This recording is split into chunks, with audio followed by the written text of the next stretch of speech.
Hey, Shalom, this your brother Yuwatazak. First and foremost, I want to give all praise, honor, and glory unto Yahweh, Ba'ashem, Yahweh Shai, Ba'ashem Rakak Kwadash. All right, double honors to the elders at Great Millstone who teach and rule well, set a good example for all of Israel. Okay, and a big shalom to those brothers sincerely doing the work, both on this side of the world and on the other. You know, I did several videos on this topic, and none of them made it. Lord willing, this will get through. But you know, I wanted to start off with this particular video with this dude, the Jolly Good Ginger Boy. He's like, you know, hey, I don't know, you know what I mean? I don't judge by skin color, but he could be a Jake. But even if not, he's at least an African American apologist. You know, and he reveals a lot of truth concerning a lot of shit that be happening. So, I mean, hey, you know, a little 3-minute video. I'm going to just let it all the way rock, and then I'm going to come back with some scriptures.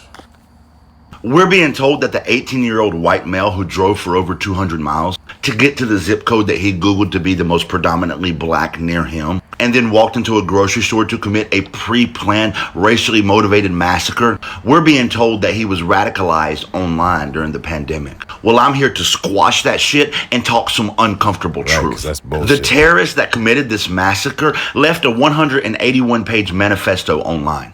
And in that manifesto, the language that he uses is not new. This idea that white America is under attack is a conspiracy that's been being peddled within the white community here in America for as long as I can remember. I remember when I was 10 years old, I asked my dad, I said, Dad, what does the South will rise again mean? It was on the flag in the front yard. It was on people's t-shirts and bumper stickers. And everywhere I went, South will rise again. My dad looked at me and said, son, one day it's going to be illegal to be white in this country. It's going to be illegal to be Christian in this country. It's going to be illegal to be straight in this country. When that happens, straight white Christian men are going to stand up and fight for our freedom just like our forefathers. My dad told me that over 30 years ago. And it wasn't just my dad. It was my community. It was my country. White people all across this country have been being told that we are under attack by the government forever. Because in a country that was built by us, for us, in which we live under a blanket of privilege, accountability feels like oppression. And while white America's peddling these theories amongst ourselves of this fake oppression, non-white America's actually under attack. Jimmy Atchison, murdered by the police. Fred Cox, murdered by the police. Breonna Taylor, Dante Wright, George Floyd. So while the system is busy attacking black and brown America, white America remains protected. The terrorist that committed the massacre in Buffalo was also arrested prior to his high school graduation for threatening to shoot up the school. But he wasn't taken to a judge or a jail. He was taken to a hospital and left with no criminal record, which allowed him to then buy the gun that he used to walk into that store in Buffalo. So when you say to me that this 18-year-old white terrorist was radicalized online, I say to you, that radicalization began at home. That radicalization began in the white community. That radicalization has been reinforced by this country and this government and our actions for decades, Right. for centuries. And Right. any white person who says they haven't heard these theories and that what I'm saying is untrue is a liar. It wasn't an 18-year-old white male that walked into that grocery store in Buffalo and committed a racially motivated massacre. It was white America that committed a racially motivated massacre. And if you look like me and you remain silent on the things that I'm talking about, if you continue to allow and perpetuate these dangerous conspiracy theories of white America being under attack, then you are complicit in the terrorism that it breeds. And you are an accomplice to the violence and death that it brings. Okay, today marks two. Hey, We're right. being told that the 18-year-old... Hey, man, that's exactly right.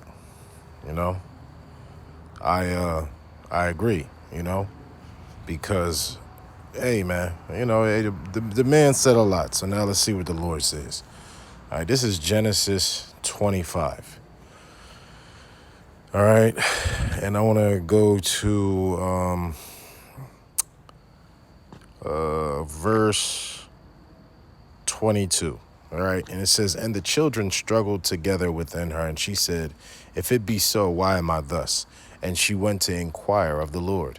And the Lord said unto her, 2 nations are in thy womb, And two manner of people shall be separated from thy bowels, and the one people shall be stronger than the other people, and the elder shall serve the younger. The oldest being Esau, of course, and the younger being, Jacob.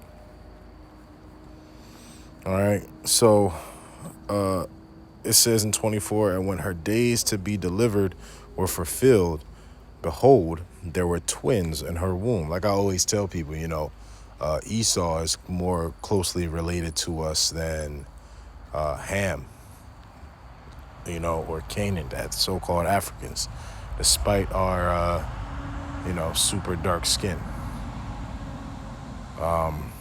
So it says, and the first came out red all over like a hairy garment, and they called his name Esau.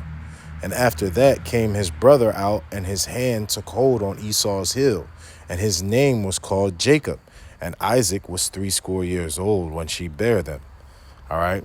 It says, and the boys grew, and Esau was a cunning hunter, a man of the field. So it means that he was, his weaponry. All right. Because that's what you use to hunt, right? Okay. It says, and Jacob was a plain man, dwelling in tents. And Isaac loved Esau, because he did eat of his venison, but Rebekah loved Jacob. And Jacob sowed pottage, and Esau came from the field, and he was faint. And Esau said to Jacob, feed me, I pray thee, with the same red pottage, for I am faint. Therefore was his name called Edom, which means red. Venison is a very dark red meat. Brother should try it if you can. It's lawful. It's what our ancestors, Gad and Reubenites had, along with the buffalo. Verse 31, and Jacob said, sell me this day thy birthright. And Esau said, that's just like Jake too, ain't it, right? You know what I mean? Listen, the word Jacob means supplanter, all right, which is like, almost like trickery, all right? And so he said, sell me this day thy birthright. And Esau said, behold, I am at the point to die. Of what profit shall this birthright do to me? So he, from the rip, he didn't even give a fuck about the laws of the Lord. He just wanted to, his instant gratification, which I got another video that I'm planning on doing about that particular spirit. But, I digress. It says, and Jacob said, swear to me this day. And he swore unto him, and he sold his birthright unto Jacob. Then Jacob gave Esau bread and pottage of lentils, and he did eat and drink, and rose up when his day. Thus Esau, and this is the point of all of this, thus Esau despised his birthright, right? Because that's really what all of this hatred is about, man. All of this white supremacy. You heard the man was talking about white guilt. Or not white guilt. He's made mention. He said that, the way that my man was talking about, his particular mentality and his manifesto that he, the manifesto that he made and, put it online, it reiterated the same things that, white America view as the norm. Okay. So, they're running around thinking that the Mexicans are taking their jobs, that, the niggas is going to overthrow them. And the real thing is that they're in the spirit, that spirit is being poured on them, man, because they know that their kingdom is crumbling. All right. And then even deeper on a subconscious level, they despise the birthright that we now own. OK.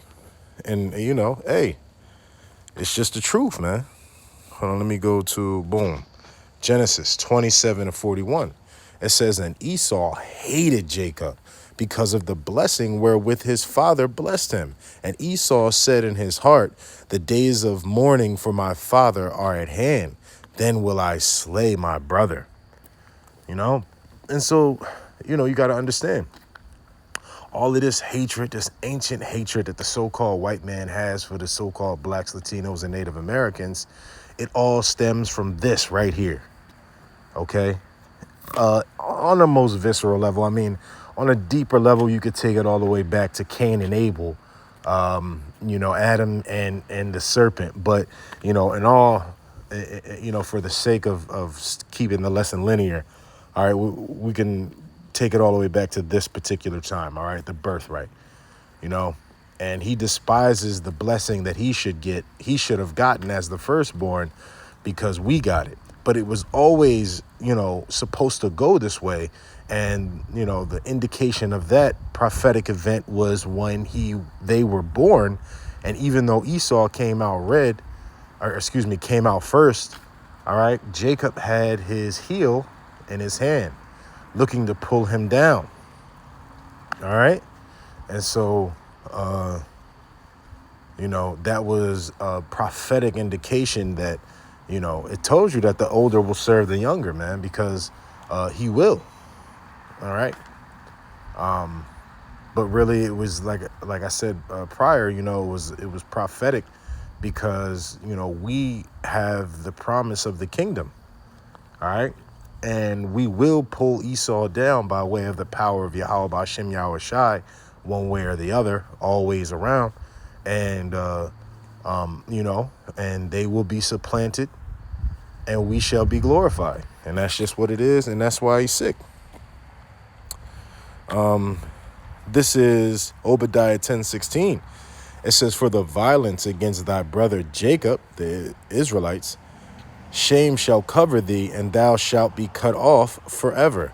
In the day that thou stoodest on the other side, in the day that the strangers carried him away captive his force, and foreigners entered into his gates and cast lots upon Jerusalem, even thou was as one of them. All right. Because, there was other times where we went into captivity under the Syrians, the, Persians, and, here a little and there a little, you know what I mean? Little captivity here, little captivity there under all these nations, man. Esau was a nation. He was around and he saw that it was going on. And instead of being a brother, okay, remember, he hated us. So not only did he, kind of just sit back and watch, man, he's basically, the Lord said it, basically was one of them, says, but thou should have not have looked on the day of thy brother, Salakia, but thou should have not have looked on the day of thy brother in the day that he became a stranger, neither shouldst thou have rejoiced over the children of Judah in the day of their destruction, neither should have thou have spoken proudly in the day of distress. Thou should not have entered into thy gate